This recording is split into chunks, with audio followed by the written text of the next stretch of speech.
திருச்சிற்றம்பலம். புழியர்கோன் வெப்பொழித்த புகழியர்கோன் கடல் ஓட்டி ஆழிமிசைகள் மிதப்பில் அணைந்த பிரான் அடி போற்றி வாழித் திருநாவலூர் வந்தொண்டற்பதம் போற்றி ஊழிமலி திருவாத ஊர் திருத்தால் போற்றி. திருச்சிற்றம்பலம். நால்வர்கள் வரலாற்றிலே நாம் இன்று பார்க்கவிருப்பது திருநாவுக்கரசர்.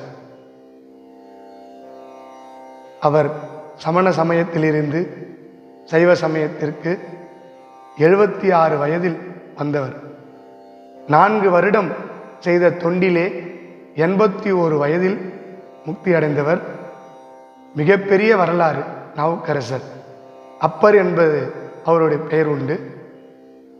சமண சமயத்திலே அவர் தர்மேசன் என்ற பெயரில் பெரிய தொண்டு செய்து சமணர்களுக்கு ஒரு சமண பீரங்கின்னு சொல்லுவாங்க. அவர் அப்படி இருந்தவர்.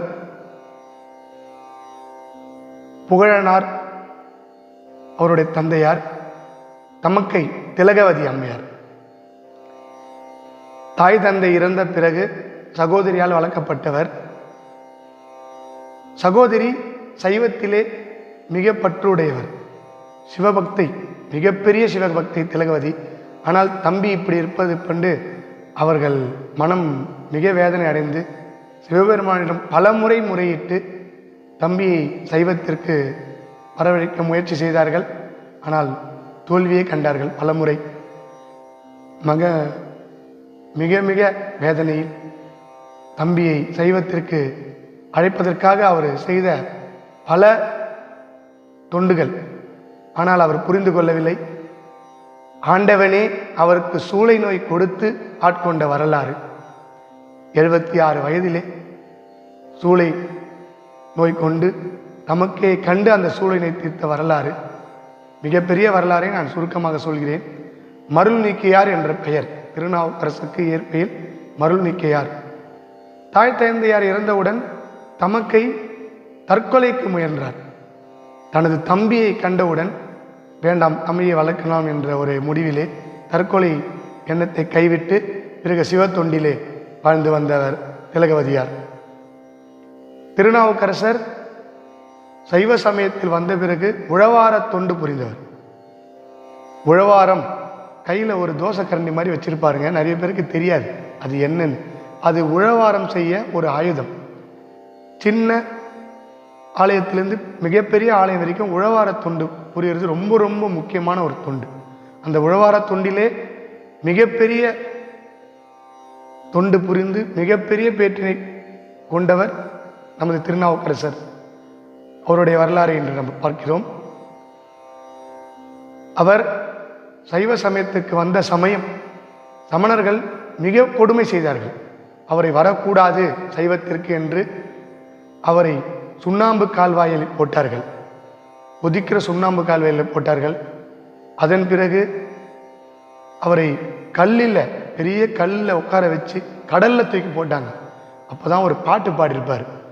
சொற்றுணை வேதியன் சோதிவானவன் பொற்றுணை திருந்தடி பொருந்த கை தொழ கற்றுணை பூட்டிவோர் கடலில் பாய்ச்சினும் நற்றுணை ஆவது நம சிவாயவே. அப்படி அவர் பல பதிகங்கள் பாடியிருக்கிறார். அவர் முதலில் பாடியவர் கூற்றாயினவாறு விளக்ககிலீர் என்று அவர் பாடியது தேவாரம். 4, 5, 6 திருமுறைகள் திருநாவுக்கரசு பாடியது. அவரை பல தொல்லை பண்ணாங்க சமணர்கள். நாம் முதல் பதிவில் உங்களுக்கு சொல்லியிருக்கேன். திருஞான சம்பந்தர் கூட பல தொண்டு புரிந்தவர் இந்த நாவுக்கரசர். நாவுக்கே அரசர் என்று புகழப்பட்டார். சமண மதத்திலிருந்து வந்தாலும் அந்த 4 வருஷத்துல முக்தி பெற்றார். வருடங்கள் என்பது முக்கியமல்ல, என்ன தொண்டு பண்ணார் அப்படின்றது தான் முக்கியம். 4வரிலே மிக வயதில் மூத்தவர், பழுத்த பழம். சமண மதத்திலிருந்து அவர் வந்தார் என்ற ஒரே காரணத்துக்காக பல துன்பங்களை அனுபவித்து இதை பண்ணதும் சிவபெருமான் தான். அவருக்கு ஒரு அந்த சூளை நோயை கொடுத்து வயிற்று வலி அவரால் முடியல. சமணர்கள் என்னென்னவோ போராடினாங்க, அவருக்கு தீர்க்க முடியல. அக்காவை பார்க்கணுன்னு அந்த வயசுல வராது. அக்கா மறுக்கிறாங்க, நீ சைவத்தை தழுவு, அது தப்பு இல்லை, ஏன்னா சைவத்தை வந்தா நான் உன்னை தீர்க்கிறேன் இந்த சூளை நோய். திருநீர் எடுத்து அக்கா வயிற்றுல தடவி அந்த சிவபெருமான் அவரை ஆட்கொண்ட வரலாறு. பல தலங்கள் போனார். போன முறையிலே உங்களுக்கு சொல்லியிருந்தேன், ஞான சம்பந்தரோட வரலாறுலேயே நிறைய திருநாவுக்கரசர் வரலாறும் வரும். அது உங்களுக்கு சுருக்கமாக சொன்னதால் நான் இந்த வரலாறுல நாவுக்கரசரை பற்றி மட்டுமே சொல்கிறேன். பல தலங்கள் சென்றவர். இவர் செல்லும்போது அப்பூதி அடிகள்னு ஒரு அடியாரை பார்க்குறாருங்க. அங்கே அந்த ஊருக்கு உள்ளே போகும்போது நாவுக்கரசர் மோர்பந்தல், நாவுக்கரசர் அன்னதான கூடம், நாவுக்கரசர் நீர்பந்தல், நாவுக்கரசர் அந்த மண்டபத்துக்கு எல்லாத்துக்குமே திருநாவுக்கரசர்னு பேர் வைக்கிறாங்க. இவர் யாரா நம்ம பேரில் இவ்வளோ பெரிய மண்டபம்லாம் திறந்திருக்காருன்னு இவர் போகிறார். பெரிய சிவத்தொண்டர், செல்வந்தர், எல்லா பேருக்கும் திருநாவுக்கரசர்னு போடுறாரு. சரி, இவர் உள்ளே போகிறாரு. இவர் தான் திருநாவுக்கரசர்னு அப்பூதி அடிகளுக்கு தெரியாது. உள்ளே போனவுடனே யாரப்பா இவர், எல்லாமே யாருன்னா ஒரு தொண்டு பண்ணால் சின்ன ஒரு நம்பர் போர்டு வச்சா கூட கீழே உபயம்னு எழுதிடுறாங்க. கோயிலுக்கு ஒரு போர்டு கொடுத்தாலோ எதனா ஒரு பண்ணால் ஒரு பாத்திரம் கொடுத்தா கூட கீழே உபயம்னு நம்ம பேரை போடுறோம். அப்படி இருக்கும்போது இவ்வளோ பெரிய தொண்டு பண்ணுறியே, நீ இன்னொருத்தர் பேரில் போடுறியே, யார் அவர்? ஏன் அவர் பெரிய மகானுங்க. நான் அவ்வளோ பெரிய மகானா அவர்? ஆமாங்க, அவர் சிவத்தொண்டில் அவர் பண்ணாத தொண்டே இல்லைங்க, அவ்வளோ பெரிய மகான். அவரை பார்க்க முடியல, ஆனால் அவருக்காக நான் அவரோட பெயரில் இந்த சிவபெருமானை நான் வணங்குறேன். அவரையே நான் சிவபெருமானை வணங்குதாலும் எல்லா தொண்டிலையும் அவர் பேர் போகிறேன். என்னப்பா பார்க்கலன்ற, அவர் தொண்டு பெரிய தொண்டுன்ற, அப்படி ஒரு ஆளுக்கு போய் நீ ஒரு இதுவாக சொல்கிறது எனக்கு என்னவோ எனக்கு சரிப்படலை. நீங்கள் அவரை பற்றி தவறாக சொல்லாதீங்க தயவு செய்து. நான் அவங்க ரொம்ப பெரிய ஆள், நம்ம பார்க்கலன்ற நீ பெரிய ஆளுன்ற நான் எப்படிப்பா நம்புறது? இல்லைங்க, அவர் தொண்டு அந்த மாதிரி தொண்டு, அவர் வரலாறுலாம் படிச்சிருக்கேன். அதனால் என்னோட தொண்டு எதுவாக இருந்தாலும் திருநாவுக்கரசு.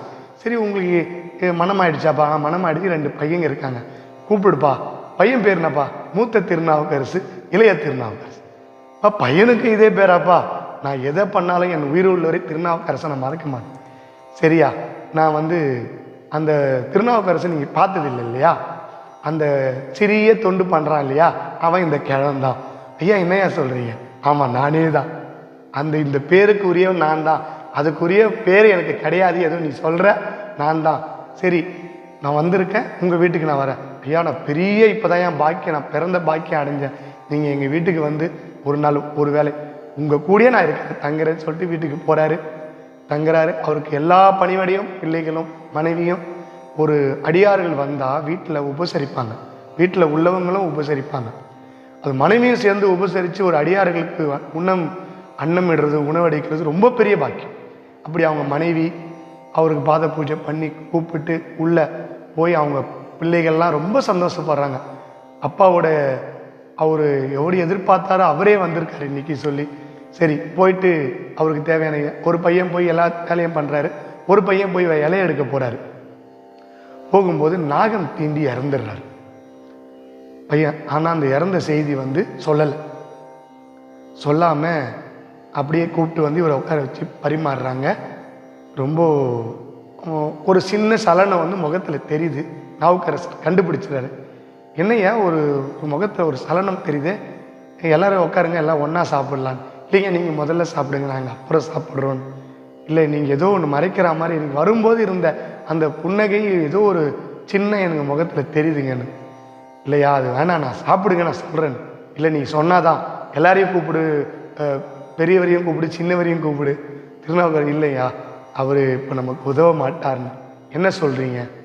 இல்லை, அவர் இந்த மாதிரி ஆயிடுச்சுன்னு கதை சொல்லும்போது, என்ன பெரிய அபச்சா, இந்த மாதிரி நடந்த வீட்டில் நான் சாப்பிட்றது, அதுவும் நான் என் தொண்டை பெரிய தொண்டா செஞ்சேன், நீ உனக்காக வரும்போது இந்த மாதிரி ஒருத்தர் இறந்தான்னு சொல்லிட்டு நீ கூப்பிட்டு வா, பையனை கூப்பிட்டு வான்னு சொல்லி அந்த ஊரில் இருக்கிற சிவாலயத்துக்கு கொண்டு போய் கீழே கடத்தி பாட்டு பாடுறாருங்க. பதிகம், தமிழில் பதிகம் பாடுறாரு. திருநாவுக்கரசர் பாடுறாரு, அந்த குழந்தையை மீண்டு வர செய்தார். இது மாதிரி பல பல தலங்களுக்கு சென்று பல தொண்டுகள் புரிந்தவர் திருநாவுக்கரசர்.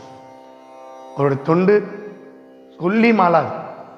உழவார பணிக்கு இன்னைக்கு நம்மலாம் உழவார பணி செய்கிறோன்னா அதுக்கு மூல காரணமே திருநாவுக்கரசர் தான். அடுத்த ஒரு பாகத்தில் இன்னொரு வரலாறு நான் சொல்கிறேன். எனக்கு சின்ன வரலாறு இருந்தாலும் கொஞ்சம் பெருசாக தான் சொல்லணும் உங்களுக்கு. அடுத்த பாகத்தில் நான் திருநாவுக்கரசரை உங்களுக்கு கண்டினியூவாக சொல்கிறேன். சிவாய நம. திருச்சிற்றம்பலம்.